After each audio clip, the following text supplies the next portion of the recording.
Great, thank you. Thank you so much, everybody, for having me. I'm Melissa Mayer. I'm joining you remotely from Hampton Bays, New York. And I wish I could be at Brown University with you guys. Thank you, Brown, for hosting. And thank you to the Rhode Island Anti-War Committee for allowing me to be here and represent Marianne and her really amazing work, in my opinion. Marianne was born in 1952 in Texas.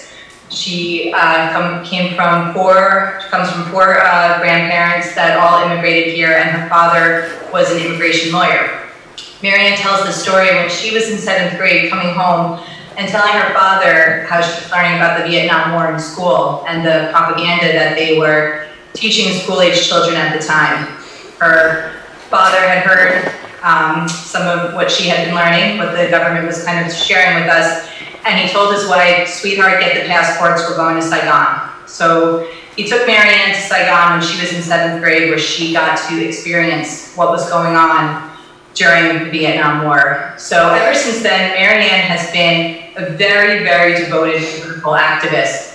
She's known mainly as an author, a spiritual teacher. In 1992, she had her book, Return to Love, which was on the Oprah Winfrey Show, and became on to be a big bestseller. But she's also published 12 other books, including one called Healing the Soul of America in 1997, 20 years ago, over 20 years ago, which talks about the issues that Marianne is running on. So this isn't just this, kind of Marianne came out of nowhere to run. She has been more in the private sector, but she has been a political activist her entire life. She's been in the nonprofit world, working with AIDS during the AIDS epidemic. And the 4 pillars of her campaign, war and peace, climate, America's children, and racial reconciliation, again, she's been writing about for over 2 decades and has been very outspoken in many platforms about this. So I'm excited to share more of her work with you tonight. And thanks again for having me.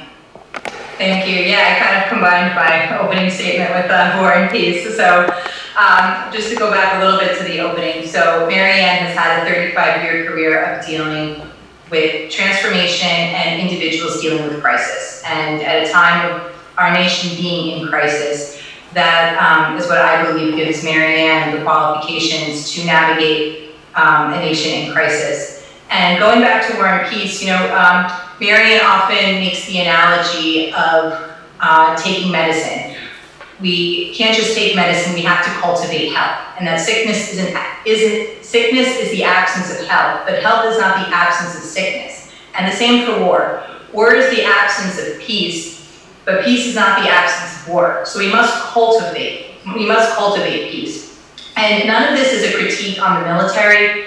Marianne also makes the analogy that, it isn't military decisions that brought us into Iraq and Vietnam. It was government decisions. So we want to have the best military, of course, and she compares the military like having the best surgeon. If you're going to have surgery, you want to have the best, but at the same time, you avoid surgery wherever possible. And that's how Marianne thinks about war and peace. And then the thing, that she talks about in many different issues is going deeper. Why don't we have the peace that most Americans want to have? And that is the endless preparing for war and the short-term profits for defense contractors. And I think we're all aware, there was Brown University, Watson Institute of International and Public Affairs saying that nearly $6 trillion on war have been spent, and Eisenhower warned against the military-industrial complex. So Marianne names those things. She names the despair and calls for a cabinet-level U.S. Department of Peace. And she states that 4 factors when statistically present will reduce conflict and increase the incidence of peace: increasing opportunities for women, reducing violence against women, increasing education for children, and ameliorating human suffering wherever possible.